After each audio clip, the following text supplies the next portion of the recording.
කහවත ධර්මින් දහං දේශන්නේ සත්වග සසරින් එතෙර කරන්නේ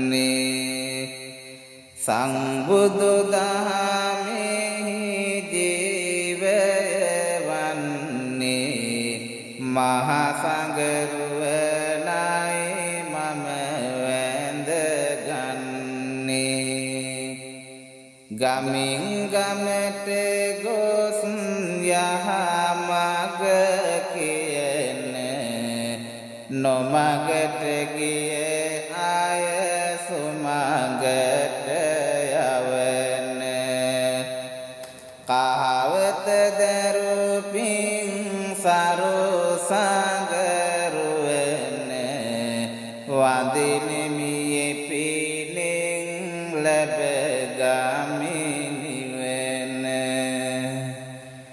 පුංචි වයසේ සිට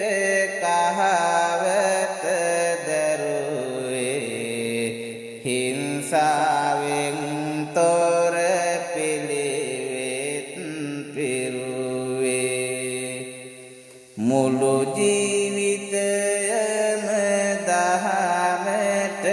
හුරුවේ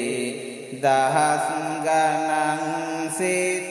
කුසලින් සරු